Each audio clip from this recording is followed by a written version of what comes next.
So first up, what exactly is hallmarking? Well, it's basically to understand very clearly, and it is just a purity certificate, which earlier used to be voluntary. Now it will be mandatory. It basically consists of a BIS mark, which is the Bureau of Indian Standards, which is kind of a triangle mark that comes on your jewelry, very tiny, but how it looks like I'll tell you on the program as well. But it also consists of cartridge that shows the purity. That means is it 14 karat, 18 karat, 22 karat, all of that is marked in. It also consists of AHC. Essentially, it's a marking center, and whoever is authenticating the hallmarking will leave their sign on your jewelry as well. Now, the deadline for September 1st had been put up for all traders to hallmark all their old stocks as well, and there will be no penalty until the 1st of September. Post that, there might be a fresh order. In fact, the original date for implementation was actually 15th of January, but the implementation was deferred, like I said, to June 15th due to COVID.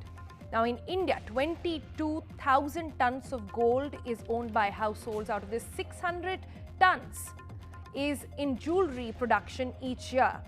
And despite that, India being such a massive market, imagine, of gold, we have relatively very low percentage of hallmark jewelry, and this is what the new rule intends to change.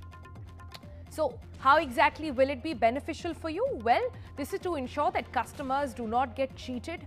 This is to protect customers against low-coverage as well, enhance the credibility of gold. It should make doing business quite easy, because there will be a standard process now for all jewelers to follow, and this does not threaten the craft in India. In fact, it will help India become a leading gold market center in the world.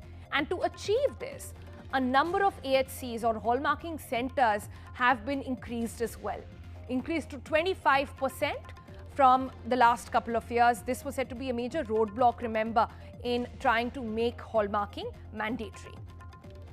But the million-dollar question here, how can you check and ensure that your jewelry is hallmarked? What separates a genuine hallmark from a fake one? Well, these are some of the things that you can check. When you go out to buy your jewelry, check for a hallmark sign. That will tell you, and in fact, like I said, we'll just bring out that graphics for you, which tells you how it looks like as well. Ask your jeweler for a BIS license. They are required to display it up front as well. Make sure that the address on the slip and the store, they correspond. You in fact can get your own jewelry hallmarked, checked as well, from taking it to a hallmarking center, and it comes with a very nominal fee. You can check the list of hallmarking centers at the BIS website. It also, interestingly, has a list of suspended hallmarking centers as well. So be mindful of that once you indulge in that activity. And remember the old-fashioned ways of testing gold? Well, you could put your gold next to a magnet. Well, if it is real gold, it does not attract and it does not get attached to the magnet. And you can also put your gold into water, and if it should immediately sink, that means it's gold as well. In fact, to make this more clear, let's bring out, yes, this visual representation to tell you how exactly what are the markers to look out for when you're buying jewelry now. So there are 4 signs that you need to be mindful of. We'll begin with the BIS, or the Bureau of Indian Standards mark, that is denoted by that triangle that you see, that we've zoomed in for you on that ring. The other thing to note is the carat mark. In this you see 916. It basically goes on to tell you the carat it is holding, thus showing the purity of gold. Then you see those 4 semicircles put together. That's your AHC or hallmarking center mark. It at times has a number on it as well. And then there is also a unique identification that generally a jeweler might put on it. They might also put in the year in which they have made this jewelry. So that is something that you need to be watching out for. Take a quick screenshot to ensure that you have that handy next time you go out and buy your gold. Apart from that, what items need to be hallmarked and which ones don't, that's also been made clear in this new order. Now, jewelry will now be allowed to sell only with 14, 18, 22 carats for now. Jewelers with annual turnover of up to 40 lakh will be exempted. And export and re-import, however, of jewelry is also exempted. Jewelry for international exhibitions is also exempted.